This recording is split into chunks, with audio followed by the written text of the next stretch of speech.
कुछ लोग शोर मचाकर डरते हैं, कुछ लोग चुप रहकर डरते हैं।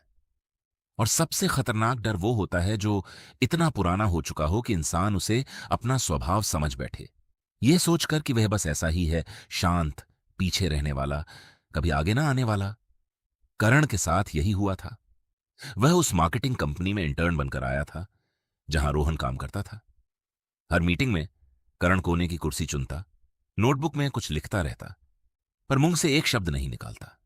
उसके सीनियर्स उसे शांत, संस्कारी लड़का समझते, पर सच यह था कि करण के अंदर सैकड़ों विचार होते, बस वह उन्हें बाहर लाने की हिम्मत नहीं जुटा पाता।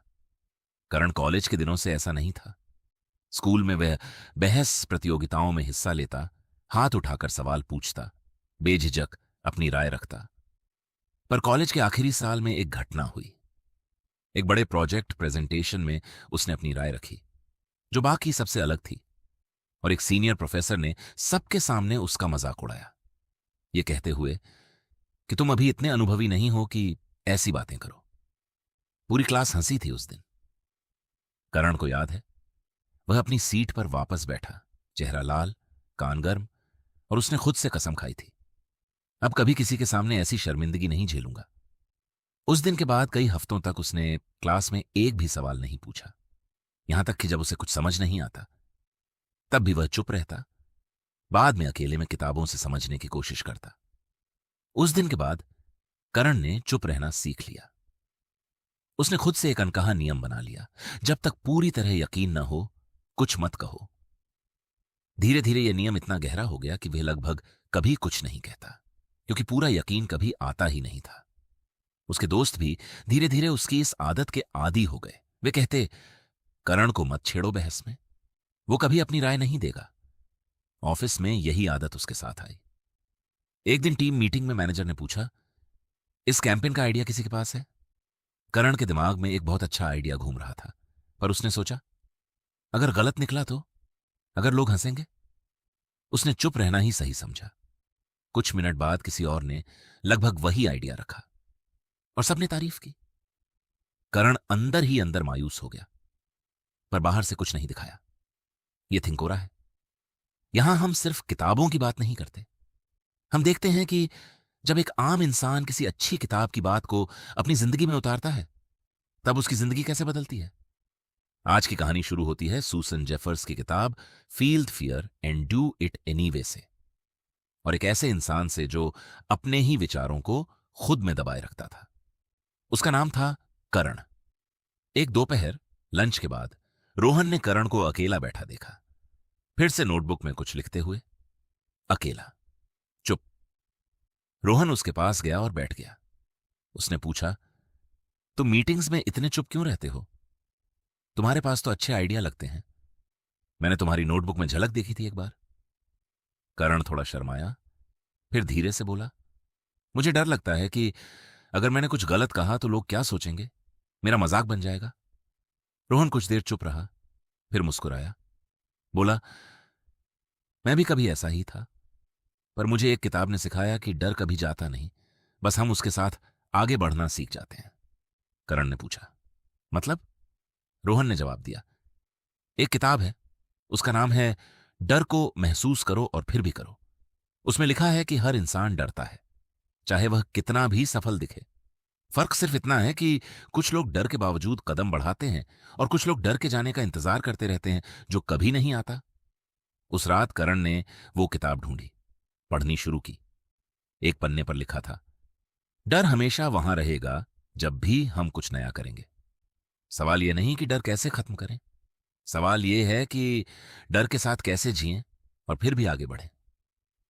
करण ने किताब बंद की और सोचा, मैं हमेशा यकीन का इंतजार करता हूं, पर यकीन कभी आता ही नहीं, क्योंकि यकीन सिर्फ करने के बाद आता है, करने से पहले नहीं। उसने एक छोटा प्रयोग करने की सोची। कोई बड़ी मीटिंग में बोलने की हिम्मत नहीं थी अभी, इसलिए उसने कुछ बहुत छोटा चुना। अगली बार जब कोई सवाल पूछेगा, चाहे कितना भी छोटा जवाब हो, मैं हाथ उठाऊंगा। उसने यह लक्ष्य इतना छोटा और आसान रखा कि उसका दिमाग भी उसके खिलाफ कोई बड़ा बहाना न ढूंढ पाए। मौका जल्दी ही आया। एक छोटी टीम मीटिंग में मैनेजर ने पूछा, किसी को इस डिजाइन में कोई सुधार चाहिए लगता है। करण का दिल तेज धड़कने लगा, हथेलियां पसीने से भीग गईं। उसने खुद से कहा, बस हाथ उठाना है, बड़ी बात नहीं करनी। उसने हाथ उठाया। सबकी नजरें उस पर पड़ी। उसने कांपती आवाज में कहा, शायद हेडलाइन का फोंट थोड़ा बड़ा हो सकता है, ध्यान खींचने के लिए। कमरे में एक पल की खामोशी रही। फिर मैनेजर ने सिर हिलाया। अच्छा सुझाव है, बदल देते हैं। बस इतना ही हुआ। कोई तालियां नहीं बजीं, कोई बड़ी वाहवाही नहीं हुई। पर करण के अंदर कुछ बड़ा हुआ। उसने पहली बार अपने डर के सामने खड़े होकर कुछ कहा था, और दुनिया खत्म नहीं हुई। उसने अपनी डायरी में लिखा, आज मैंने एक वाक्य बोला, बस एक वाक्य। पर लगा जैसे मैंने कोई पहाड़ चढ़ लिया हो। उस शाम घर पहुंचकर करण ने अपनी मां को यह बात बताई, हल्के से, जैसे कोई मामूली सी बात हो। उसकी मां रुक गई, बोली, तूने मीटिंग में कुछ कहा? करण ने हैरानी से पूछा, इतना हैरान क्यों हो रही हो, इतनी छोटी बात के लिए? मां मुस्कुराई, बोली, तू छोटा था तो हमेशा बोलता रहता था, फिर पता नहीं कब से चुप हो गया। आज बरसों बाद तेरी आवाज में वो पुरानी चमक दिखी। करण को यह सुनकर अजीब सा एहसास हुआ। उसे खुद नहीं पता था कि उसका यह डर इतने सालों से इतना गहरा हो चुका था कि घर वालों को भी उसकी खामोशी सामान्य लगने लगी थी। करण को यह सुनकर अजीब सा एहसास हुआ। उसे खुद नहीं पता था कि उसका यह डर इतने सालों से इतना गहरा हो चुका था कि घर वालों को भी उसकी खामोशी सामान्य लगने लगी थी। कुछ हफ्तों बाद एक बड़ी क्लाइंट मीटिंग हुई, जिसमें कंपनी का एक महत्वपूर्ण प्रोजेक्ट पेश किया जाना था। मीटिंग के बीच में क्लाइंट ने एक मुश्किल सवाल पूछा, जिसका सीधा जवाब किसी सीनियर के पास भी तुरंत नहीं था। कमरे में एक अजीब सी खामोशी छा गई। करण के दिमाग में जवाब का एक हिस्सा कौंधा, कुछ ऐसा जो उसने हाल ही में एक रिपोर्ट में पढ़ा था। पुराना करण चुप बैठा रहता, यह सोचकर कि इतने सीनियर लोगों के सामने बोलना उसकी हैसियत नहीं। पर इस बार दिल तेज धड़कने के बावजूद उसने धीरे से कहा, अगर मैं गलत ना हूं तो हमारी पिछली रिपोर्ट में इस बारे में कुछ आंकड़े थे, शायद वो मदद कर सके। सबकी नजरें उस पर पड़ी। मैनेजर ने कहा, हां बिल्कुल, वो निकालो तो। करण ने अपने फोन में वो रिपोर्ट ढूंढी, जानकारी शेयर की, और क्लाइंट का सवाल हल हो गया। मीटिंग के बाद सीनियर मैनेजर ने उसकी पीठ थपथपाई। अच्छा किया याद रखा, ऐसे ही आगे आते रहो। करण को उस पल समझ आया कि जिस हैसियत की कमी वह हमेशा महसूस करता था, वह असल में सिर्फ उसके अपने दिमाग की उपज थी। बाकी लोग उसकी बात को उतनी ही गंभीरता से लेते थे जितनी किसी और की। अगले हफ्तों में करण ने यही किया। हर मीटिंग में कम से कम एक बार कुछ कहने की कोशिश की, चाहे कितना भी छोटा हो। कभी उसकी बात मानी जाती, कभी नहीं। कभी कोई सवाल भी पूछता जिसका जवाब उसके पास नहीं होता। एक बार उसने कुछ कहा जो बाद में गलत साबित हुआ, और उसे बहुत शर्मिंदगी महसूस हुई। उस रात वह फिर उसी पुराने डर में डूबने लगा। वही आवाज, देखा, इसीलिए मैं चुप रहता था। पर उसे किताब की एक और बात याद आई, गलत होना खतरनाक नहीं है, गलत होने के डर से चुप रहना खतरनाक है, क्योंकि इससे इंसान कभी सीखता ही नहीं। उस रात करण देर तक सो नहीं पाया। उसने बार बार सोचा कि क्या वह वापस पुरानी आदत में लौट जाए, चुप रहना, सुरक्षित रहना। पर फिर उसने अपनी वो नोटबुक निकाली जिसमें उसने पहले दिन से अपने छोटे छोटे कदम लिखे थे। हाथ उठाना, एक सुझाव देना, एक सवाल पूछना। हर एंट्री के आगे उसने लिखा था कैसा महसूस हुआ। शुरुआती एंट्री में लिखा था डर लगा, हाथ कांपे। हाल की एंट्री में लिखा था अभी भी डर लगता है, पर अब उतना नहीं।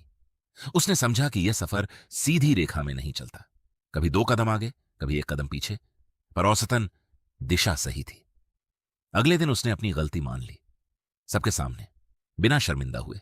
कहा, कल मैंने जो कहा था वह गलत था। मैंने और पढ़ा तो पता चला सही जानकारी अलग है।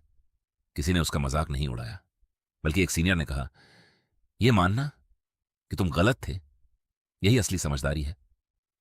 उस पल करण को एक अजीब सी आजादी महसूस हुई। जिस गलती को मानने से वह इतना डरता था, उसे मानने के बाद उसे कोई सजा नहीं मिली, बल्कि सम्मान मिला।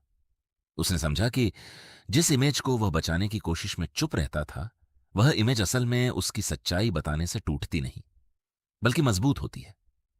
रोहन ने करण की यह यात्रा दूर से देखी और एक दिन उससे कहा, तुम बहुत बदल गए हो कुछ हफ्तों में। करण मुस्कुराया, बोला, मैंने डर को खत्म करने की कोशिश छोड़ दी। अब मैं बस डर के साथ आगे बढ़ता हूं। रोहन ने सिर हिलाया, बोला, ये वही सीख है जो मुझे भी मिली थी। बस मेरा डर अलग था, तेरा अलग। शायद हम सब अंदर से एक ही जगह से डरते हैं, बस उसका रूप हर किसी के लिए अलग होता है। ऑफिस के एक और इंटर्न ने, जो करण के साथ ही आया था, एक दिन उससे पूछा, तुझमें अचानक इतना कॉन्फिडेंस कहां से आ गया? करण हंसा, बोला, कॉन्फिडेंस नहीं आया, बस मैंने कॉन्फिडेंस के इंतजार में बैठना बंद कर दिया। वह इंटर्न कुछ देर सोचता रहा, फिर बोला, यह बात मुझे भी समझ आनी चाहिए। मैं भी हमेशा सोचता हूं, पहले तैयार हो जाऊं, फिर बोलूंगा।